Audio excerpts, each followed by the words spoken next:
muslimin muslimat rahimakumullah, mari kita simak bersama ceramah Ramadan. Di saat ceramah sedang berlangsung, mohon kotak infak yang ada di samping Bapak Ibu mohon untuk diedarkan. Di bulan yang penuh berkah ini kami mengajak dan memberi kesempatan kepada para jamaah untuk memberikan infak terbaiknya. Mari kita simak bersama ceramah Ramadan yang akan disampaikan oleh guru kita Al-Mukarram Profesor Dr. Bambang Irawan MA dengan tema golongan para penghuni surga. Kepada beliau disilahkan.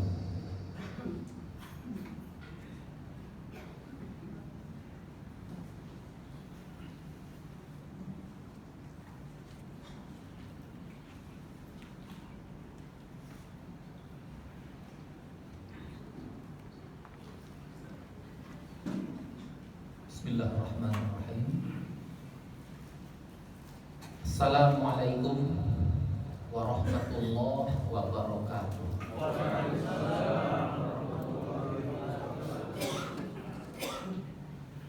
Alhamdulillahilladzi ja'ala Ramadan syahrul siyam, syahrul taubah, syahrul mahabbah wal maghfirah, alladzi unzila fihi al-Qur'an hudan lin-nasi wa bayyinatin minal huda wal furqan. Hadirin wal hadirat, Bapak Ibu jamaah salat Isya, dan insyaallah dilanjutkan dengan salat tarawih di Masjid Raya Al-Hakim yang dirahmati Allah. Kita patut bersyukur bahwa sampai detik ini kita masih dapat menghirup udara segarnya Allah, ya Pak ya. Yang sudah berpulang, jangankan datang ke masjid, mereka tak lagi punya waktu hari ini seperti yang kita miliki hari ini. Duduk di masjid, sholat berjamaah, itu artinya Allah masih memberikan kesempatan buat kita untuk menulis ulang lagi perjalanan hidup kita. Banyak yang kemarin scrolling handphone, tahu-tahu handphone terjatuh, umurnya sudah selesai. Yang tidur tak bangun lagi, ternyata udah selesai, dah tutup buku. Artinya Bapak Ibu, lagi-lagi kalau ditanya apa nikmat terbesar yang diberikan Allah pada kita, bahwa kita masih punya waktu hari ini. Inilah nikmat yang nyata, kita masih punya hari ini. Maka kalau di bulan Ramadan pada tahun ini kita masih bisa berpuasa, syukurilah, rayakanlah, bahagialah, kita punya waktu hari ini. Kalau sudah pulang udah lain cerita. Mau zikir, mau angkat tangan gak bisa lagi. Bapak Ibu yang dirahmati Allah,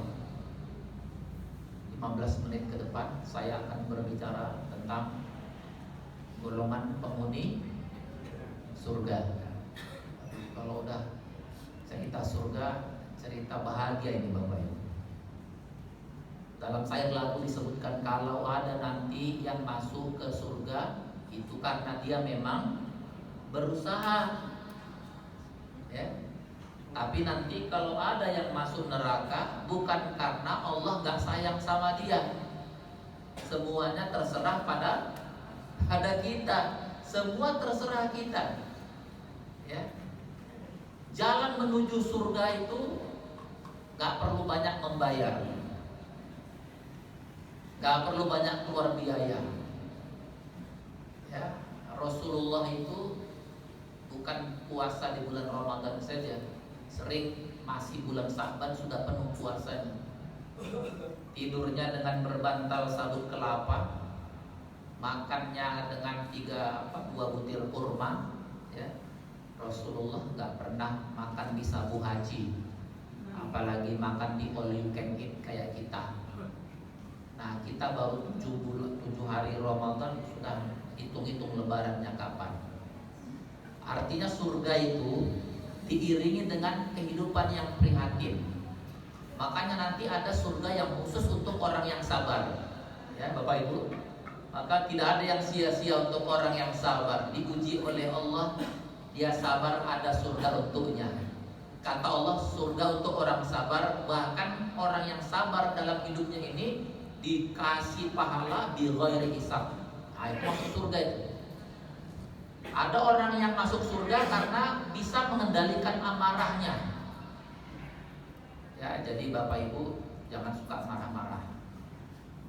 Ya, saya sering cerita itu, Umar bin Khattab aja punya istri yang cerewet. Padahal Umar bin Khattab tuh orang yang paling tegas, orang yang paling keras, yang paling disegani. Tapi kalau di rumah udah istrinya marah, nggak pernah direspon.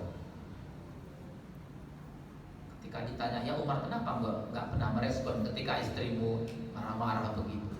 Kata Umar bin Khattab, istriku itu sudah terlalu banyak pengorbanannya untuk saya. Dia mau hidup sama saya, berkorban untuk saya, memberikan saya beberapa anak-anak. Hanya sekadar marah-marah, wajarlah dia marah, dia lelah, dia capek.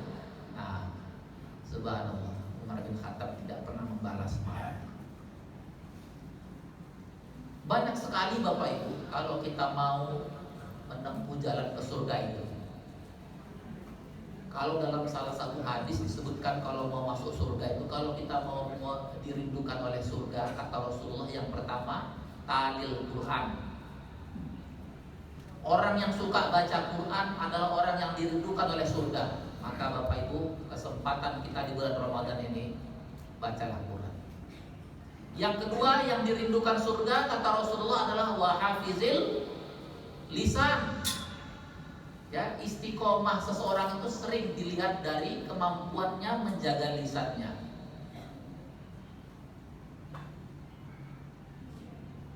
Syukur-syukur kalau kita sudah berpulang nanti ke rahmatullah, orang yang mengenang kita adalah, wah itu orangnya, ya Allah, ngomongnya lembut, ya Allah, rindu kita sama dia. Dia gak pernah marah-marah, ya, dia orangnya sabar, itu yang diingat. Ta'udzubillah, kalau ada yang sudah berpulang, tetangganya pada senang, alhamdulillah, aman kita. Lu aman, itu tuh yang suka marah-marah itu, dia yang hutang, dia pula yang ngamuk-ngamuk gitu ya. Kita gak mau diingat orang kalau kita pemarah ya. Kemudian yang dirindukan surga adalah wa mut'imul ji'an. Siapa itu? Orang yang suka memberi makan orang yang lapar, termasuk memberi makan orang yang sedang puasa. Dan yang terakhir, orang yang dirindukan oleh surga adalah was-shaimina fi syahri Ramadan, orang yang berpuasa di bulan suci Ramadan. Sebenarnya Bapak Ibu, semua yang disebutkan ini insya Allah sudah kita lakukan ya Pak ya, dan insya Allah akan terus kita lakukan sampai akhir hayat kita. Insya Allah kalau sudah sholat, alhamdulillah, tinggal kita tingkatkan lagi. Kita termasuk penghuni surga kok. Asal belajar terus, sholatnya ditingkatkan. Jangan waktu angkat tangan Allahu Akbar masih bawa-bawa sakit hati, kecewa, dendam sama tetangga. Ngapain? Ya, kita sudah sholat, yang diingat Allah. Jangan Allahu Akbar, kok tega dia ngomong begitu sama saya, padahal dulu saya bantu loh. Kita ini sholat apa mau merepet? Ya, kita sudah sholat, kita sudah puasa, kita sudah termasuk kelompok orang yang insya Allah calon-calon penghuni surga semuanya. Amin. Terlalu banyak peluang, pintu-pintu untuk surga itu, asal kita komitmen, asal kita konsisten. Kalau kita kembali kepada firman Allah, a'udzubillahi minasyaitonirrajim, bismillahirrahmanirrahim. Nah, ini juga calon-calon penghuni surga itu, kata Allah, siapa itu? Wasari'u ila maghfirah, yang tidak menunda-nunda, ya, ila maghfirah, tidak menunda-nunda taubat, datanglah kepada Allah. Orang yang bersegera taubat, kata Allah, akan disiapkan surga, ya, yang seluas langit dan bumi, kata Allah. Itulah orang-orang yang disediakan surga. Dia mempatkan waktunya, tidak ditunda-tunda. Ini kadang-kadang ada orang yang masih udah dikasih kesempatan hidup, terus sakit-sakitan, dia bilang udah stroke, kata tolong aku diantar ke, biasa aku kumpul-kumpul. Dia bilang sama istrinya, kemana? Biasa aku kumpul-kumpul di warung-warung sana itu. Tiap hari diminta. Awalnya dia nggak mau istrinya, tapi karena udah tiap hari minta diantar juga, tahu-tahu udah sakit-sakitan minta diantar. Biasa dia di situ main-main judi, minuman-minuman. Kata istrinya, kenapa Pak minta diantarkan kemari? Kamu sudah sakit-sakit, sudah bau tanah. Kenapa nggak minta diantar ke masjid? Kata suaminya, ngapain ke masjid? Ke masjid itu bukan kebiasaan saya. Nggak tahu saya ngapain saya ke masjid. Kebiasaan saya di sini. Nah, alhamdulillah ini orang yang menyia-nyiakan ini. Ya, padahal orang yang bersegera taubat itu kata Allah, ayo cepat, ayo tobat. Wasari, cepat. Itu artinya apa kalau Allah menyuruh cepat? Karena taubatnya sudah pasti diterima. Makanya jangan tunda-tunda. Nggak tahu kita umur itu. Kalau bapak ibu lewat rumah saya bilang cepat bu, cepat mampir ke rumah saya. Masa udah dekat pintu saya tutup? Kan nggak mungkin. Karena saya memanggil, artinya boleh masuk. Kenapa Allah menyuruh cepat-cepat? Karena tobatnya pasti diterima. Inilah yang disiapkan oleh Allah itu surga. Mu'iddat lil muttaqin. Yang surga katanya seluas langit dan bumi. Kalau mau disambung lagi ayatnya, siapa penghuni surga? Calon penghuni surga itulah dia orang yang alladzina yunfiquna fis sarai wad dharra. Jadi banyak sekali pintu surga nih. Setelah yang disebutkan sebelumnya, orang yang suka berbagi baik dalam keadaan sempit maupun dalam keadaan lapang. Wal kaziminal ghaiz, orang yang sanggup menahan amarah. Kata Rasulullah, la taghdab walakal jannah. Itu kata Rasulullah. Jangan suka marah, walakal jannah, untukmu surga. Ternyata banyak sekali pintu ke surga. Jadi Bapak Ibu harus optimis, kita bahagia, kita menyambut. Insya Allah kita termasuk para penghuni surga ini. Yang penting jangan suka marah-marah, jangan suka mengeluh, jangan suka memendam kekecewaan lagi. Lepaskanlah. Kalau mau surga, lepas dulu, biar tenang, biar lapang. Lepaskan itu. Mau sakit hati, mau sedih, mau mengeluh, lepaskan itu. Itu penghuni surga. Karena nanti yang dipanggil oleh Allah bukan orang yang punya pangkat, mau bermacam bintang-bintang di bahu, bukan yang punya gelar, bukan yang punya pengikut, bukan itu. Yang datang kepada Allah dalam keadaan hati yang bersih, hati yang lapang, tidak ada lagi dendam, tidak ada lagi keirian. Makanya Allah menyebutkan siapa itu? Yauma la yanfa'u malun wala banun illa man atallaha biqalbin salim. Di mana nanti akan datang waktunya orang gak pernah lagi mikirkan hartanya sedikit pun, gak sempat mikirkan keluarga. Siapa dia yang ditunggu-tunggu oleh Allah? Mereka yang datang kepada Allah dalam keadaan hati yang lapang, hati yang bersih. Maka kalau kita mau jadi penghuni surga, bersihkan hati ini. Jangan sedikit-sedikit ngamuk, marah-marah. Umar bin Khattab yang paling ditakuti, istrinya marah-marah, gak pernah itu direspon. Ini kita kadang-kadang mentang-mentang udah orang tua, merasa paling tahu, merasa paling benar. Na'udzubillah, hati-hati. Marah kita yang berlebihan ini bisa membuat kita justru jatuh ke dalam api neraka. Na'udzubillah. Seorang ayah pulang dari rumah tetangga, begitu pulang ke rumah, kaget dia luar biasa. Mobil yang baru dibeli udah dicoret-coret sama anaknya pakai paku. Ada anaknya umur 4 tahun, dicoret-coret gambar-gambar, rupanya dari waktu di PAUD, gambar gunung, gambar pohon, keliling gitu. Dilihatnya mobil mewah dicoret-coret sama putrinya ini, dicari mana dia dapat, dia seret-seret tuh anaknya. Tak cukup dengan itu, rupanya ada ranting bunga, dia patahkan ranting bunga, dia pukuli berkali-kali. Sakit ayah, sakit ayah, sakit ayah. Dipukuli terus. Sorenya demam panas, tak turun-turun, dibawa ke rumah sakit. Didiagnosis, kata dokter, aduh, dengan apa tadi bapak memukul putrinya ini? Dengan ranting bunga. Setelah kami diagnosis, ternyata ranting itu mengandung racun, dan racun itu sudah hampir menjalar ke tubuh si anak. Tidak ada cara lain kecuali tangan anak, tangan putri bapak ini harus diamputasi. Wah, di situ seperti runtuh.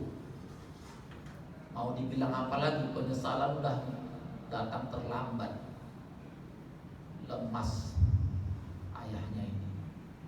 Besoknya anaknya, putrinya itu bangun, dia lihat dia sudah tak punya tangan lagi. Dia pun katakan, ayah, kenapa masih dipotong juga? Padahal kan sudah dipukul kemarin. Dedek janji gak coret-coret mobil ayah lagi. Kembalikan tangan dedek ayah, kembalikan. Wah, disitu makin hancur ayah. Lari dia pulang ke rumah. Dia pandangi lagi mobil itu. Apalah arti mobil ini kalau anakku harus kehilangan tangan? Dia pandang dekat-dekat lagi coretan itu. Ternyata di balik coretan itu ada tulisan anaknya, dedek sayang sekali sama ayah. Makin hancur dia. Tapi itulah akibat emosi yang tak bisa dikendalikan. Bapak Ibu yang dirahmati Allah, surga itu untuk orang yang bisa mengendalikan amarah. Surga itu untuk orang yang suka memaafkan, yang diingat oleh Allah adalah siapa di antara kita yang paling sabar, yang paling kuat, yang paling bisa mengendalikan syahwat amarahnya. Itulah para penghuni surga. Mudah-mudahan kita termasuk golongan para penghuni surga. Billahi taufiq wal hidayah. Wassalamualaikum warahmatullahi wabarakatuh.